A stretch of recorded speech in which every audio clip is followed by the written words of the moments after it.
Kuku Raadios välja öeldud seisukohad ei pea ühtima Kuku Raadio seisukohtadega.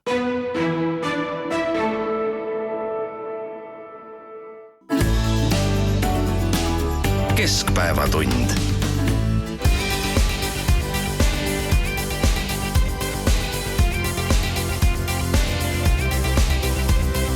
Levi ei ole, eeter on pime ja ühendus on maas. Tuled ei põle, kuid kaminad tules, söed õguvad. Oleme koos olnud aja algusest. Me ühine pool on üle pingest ühises. Jälle elekter on õhus, me vahel on üle kümenemas meie ühine vooluvahel. Jälle elekter on õhus, me vahel on üle kümenemas meie ühine vooluvahel.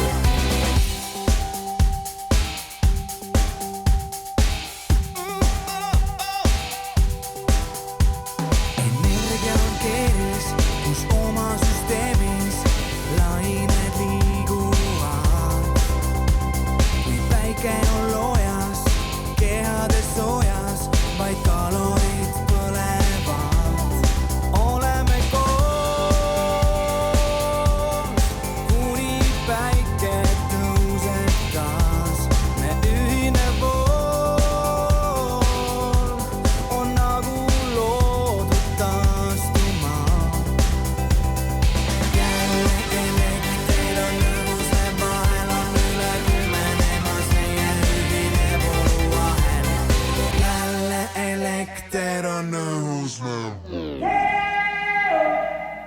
Hommista taliman, talimi banaana. Uudiseid koduvabariigist. Tere!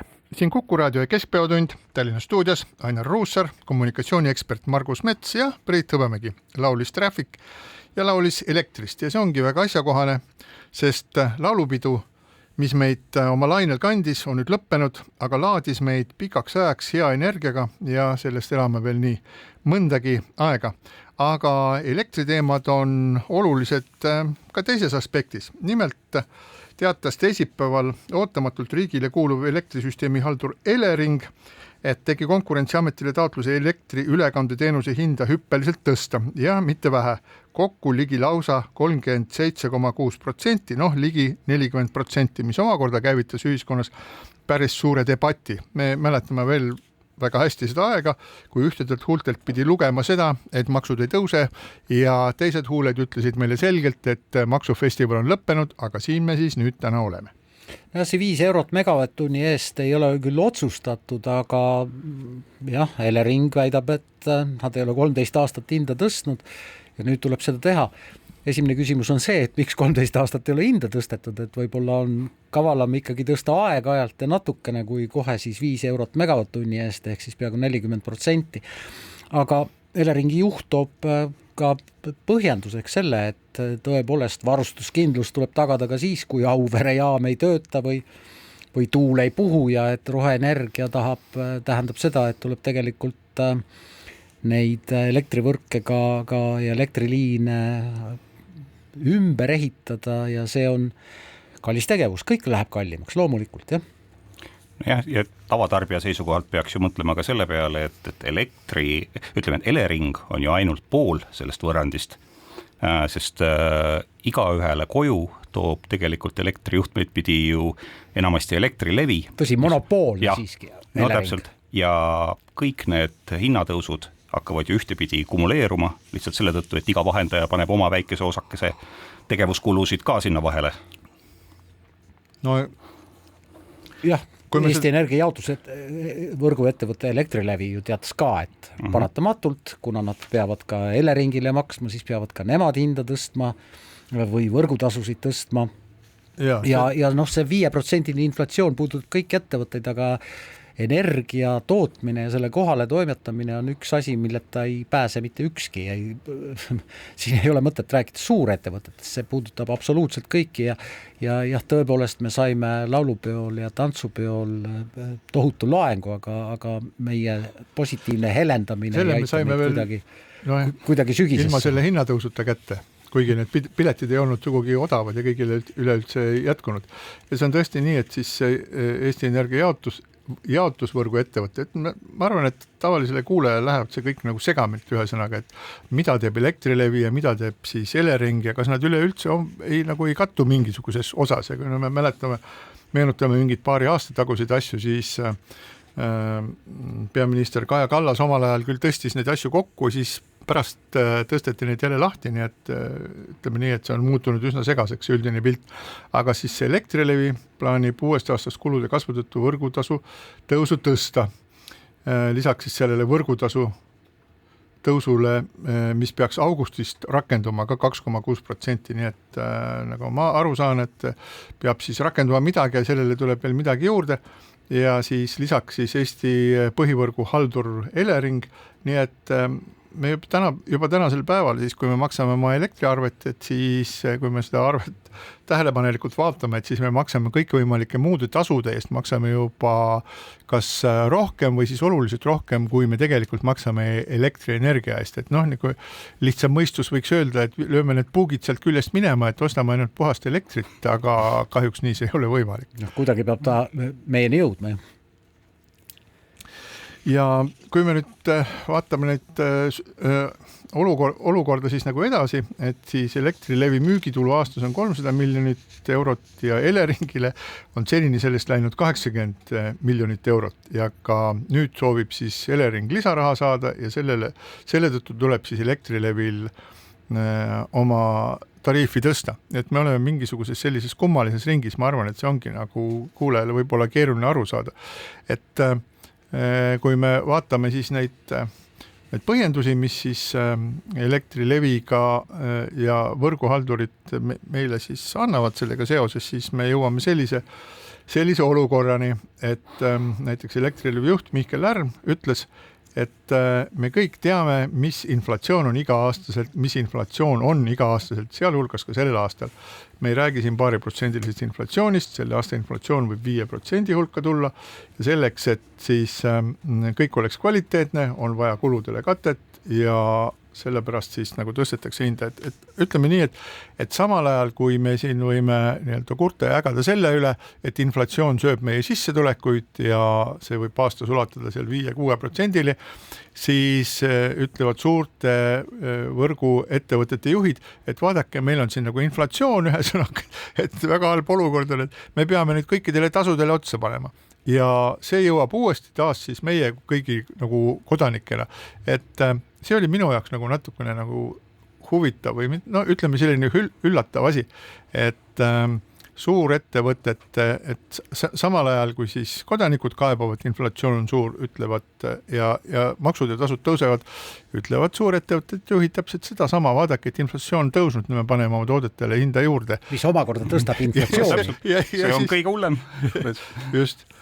Ja me ju siis sõidame ka tegelikult siit sisse, et oletame, et kui nüüd augustis-septembrist jõustuvad mingid hinnalisad, uuest aastast jõustuvad jälle uued teised hinnalisad, et siis see tegelikult tähendab seda, et järgmise aasta esimese poolaasta inflatsiooni kerib väga ruttu juba ainult nende muutuste pealt 2-3% peale, lisaks kõik muud maksumuutused, mis veel ka jõustuvad 1. jaanuarist 2026. Jah, aga demagoogid võivad muidugi öelda, et meil on ikka minna küll ja veel, Türgis on inflatsioon 45%. No me oleme näinud ka siin nagu suuri numbreid, ega siis lõppkokkuvõttes me oleme ellu jäänud, oleme isegi nagu pool sajandit Nõukogude okupatsiooni üle elanud ühesõnaga, rääkimata sellest hüper, super, mega, giga inflatsioonist, mis olid siis nendel viimastel Nõukogude võimuaastatel, et inimesed jäävad ikka alles ja pidama, aga selles ei ole midagi toredat, eriti kui me vaatame seda, võrdleme seda nende numbritega, mis võib toimuda nagu kuskil siin lähemates piirkondades.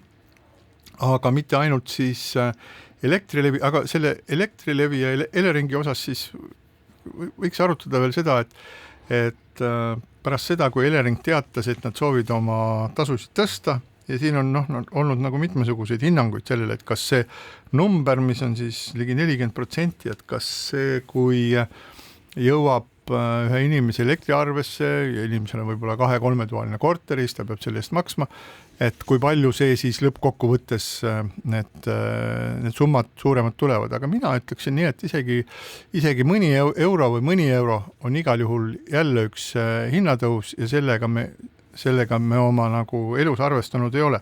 Et igal juhul annab see tunda, aga huvitav olukord tekkis siis, kui energeetikaminister Andres Sutt ütles, et et riigifirma on siin nagu natukene üle pingutanud, et võib-olla me peaks seda natukene kärpima ja vaatama ja riigifirma võiks teha siis vastava sisulise ettepaneku. Et samal ajal on siis energeetikaminister ise on selle Eleringi nõukogus siis riigi esindaja, nii et Andres Sutt tegi siis talle alluvale ettevõttele nii-öelda ettepaneku siis kohendada oma seda hinnatõusu prognoosi, mis omakorda viib mitmesuguste nagu huvitavate asjadeni, et sellised ettevõtted nagu Elering, et nende üks eesmärke siis riigi ettevõtetena on toota dividende ja toota siis selleks kasumit ja erinevates siis ministeeriumites on meil erinev metoodika, et kui palju peaks siis see omakapitali tootlus olema ja erinevates ministeeriumites 7,4% või siis mõnes teises ministeeriumis 5,2%.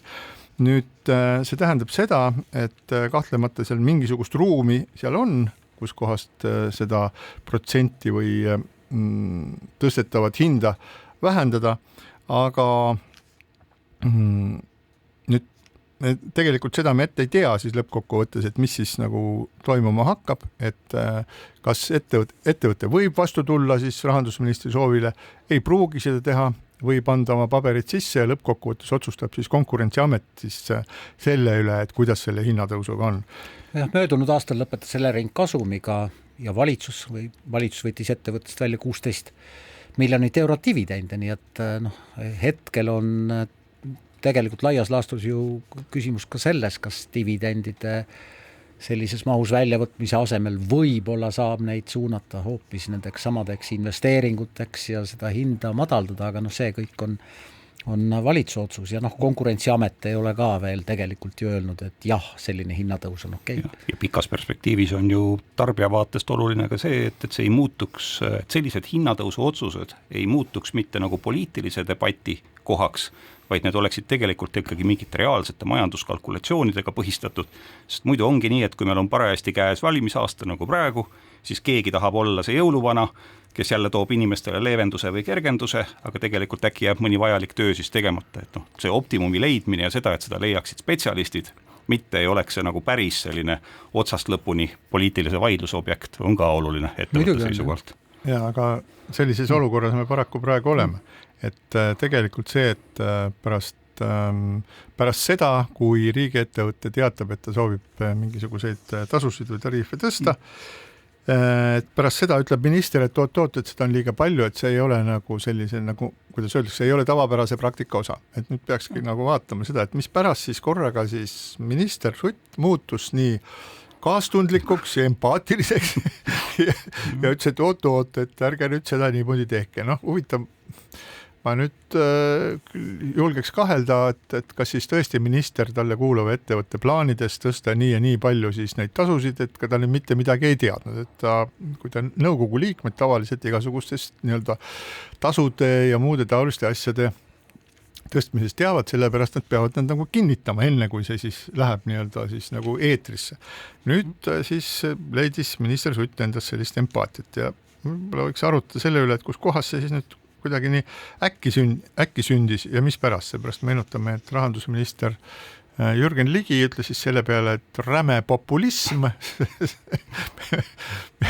Jah, ma saan aru küll, et Jürgen Ligil on raha vähe ja maja sai ehitatud ja polnud aega isegi riigikaitse otstarbel välja antud riigilaenu obligatsiooni osta, sellepärast oli vaja panna treppi ja teha katust, aga see selleks. Nüüd Ligi endas sellist empaatiat ei leidnud, aga Sutt korraga muutus väga tundlikuks ja mina pakiks selle küll nii-öelda laiemasse konteksti, et see, et sellest me jõuame saates veel rääkida, et Reformierakonna asjad üldiselt ei lähe väga hästi, ei Tallinnas, Tartus ega ka üldises plaanis, ehk et seda nii-öelda positiivset vibe'i ei suudeta tekitada ja ka kogu see maksudega seotud diskussioon, see läheb ju kogu aeg läheb siis Reformierakonna kraesse lõppkokkuvõttes. Et nagu ma ütlesin, et üks lubas mitte tõsta ja teine lubas samuti maksufestivali lõpetada, samal ajal maksud kogu aeg tõusevad, mida me igapäevases elus näeme. Et mulle tundub, et siin paar kuud enne kohalike valimisi, et Reformierakond lihtsalt nagu tunneb, et nüüd tuleb tõmmata mitte ainult pidurit vajutada, aga käsipidurit tõmmata ja üritada seda masinat seisma panna vähemasti nii kaua, kuni siis need kohalikud valimised on möödas. Et inimesed lähevad närvi väga väikestest asjadest tänapäeval. Väga keeruline, jah. Margus, sina tahtsid viidata mingile allkirjade kogumise aktsioonile vist toiduainete hinnad. Ei, ütleme, see on lihtsalt nii-öelda ehe näide, et kuhu võib ka frustratsioon kuhjuda, need 60 000 allkirja, mis on rahvaalgatuse petitsioonile korjatud toiduainete käibemaksu alandamiseks. Iseasi, et kas see nüüd on tegelikult lõpuni rohujuure tasandilt pärit algatus või on see nagu mõne erakonna poolt osavalt kaasa muditud, et seda õhutada takka ja tekitada endale teemat. Aga ütleme nii, et ega reformi vaates ei ole nii-öelda ka sellised laia avaliku kajastuse saanud kõrvalsõjad mitte väga tore, sest et kõik nad peavad ju arvestama sellega, et augustikuu tuleb ju rahavaidlustes äge, kuna enam-vähem kuskil 10. augusti paiku peaks ju valmis saama Rahandusministeeriumi sügisprognoos, mille alusel hakatakse tegelikult ju augusti keskkohast alates juba panema kokku nii järgmise aasta riigieelarvet kui ka seda 2-3 aasta ettevaadet riigieelarve strateegiale. Ja siis tuleb ju see kurb tõde jälle päevakorral, et kui vahepeal võib olla kellelgi tunne, et kõik on üle, siis kui hakatakse eelarvet kokku panema, on kõik puudu. Kõik on ees. Kõik on puudu ja kõik on ees. Automaks on üks selline näide tegelikult, eks ole, kehtiv automaks on selline näide, kus tõepoolest Postimees viitas sellele, et Viljandi linna jagu elanikke ei ole automaksu maksnud. Ja just nimelt, ja see on siis 24 920 inimest ja 3462 ettevõtet on siis 16. juuniks jätnud poole oma mootorsõidukimaksust maksmata ja Rahandusministeeriumi andmetel on riigil seetõttu saamata 2 601 000 anname täpse numbri, 935 eurot on meie riigieelarvest laekumistest. Jaa, aga selle maksuga on ka segased lood, sellepärast et maks on kehtestatud ja kehtib, aga kohe pärast seda, kui see maks kehtima hakkas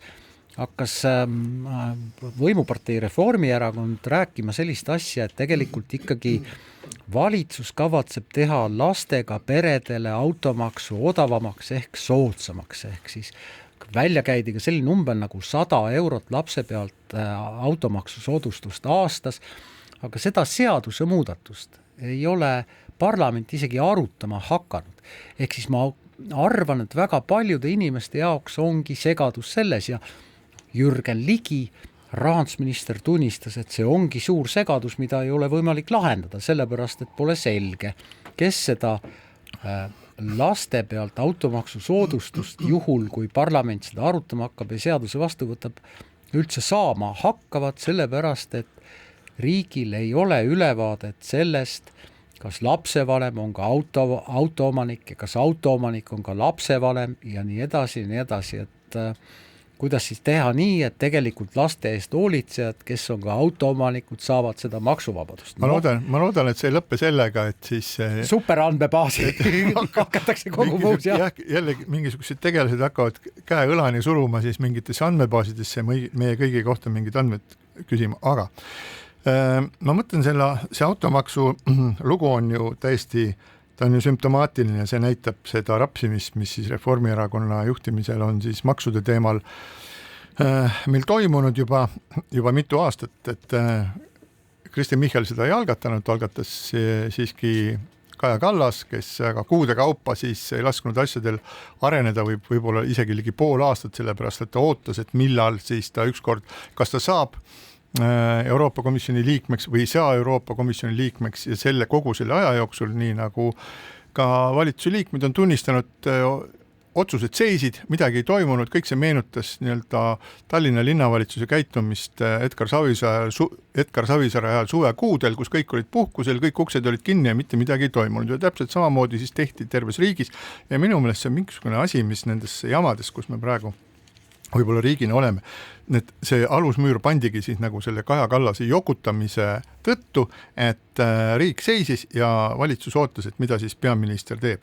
Aga point on siin siis selles, et minul endal on selline veendumus, kui majal on vundament viletsasti ehitatud, tsement on ära varastatud ja kivid ka, siis ei saa sellest majast mitte midagi head tulla. Ja täpselt samasugune asi on selle automaksuga. Kui me lihtsalt meenutame seda, et milliseid ma rahandusminister Mart Võrklaeva, milliseid ettekäändeid toodi. Kõigepealt öeldi meile siis avalikkusele, et see on keskkonnaotstarbeline maks, et me tahame, et õhk oleks puhtamini edasi.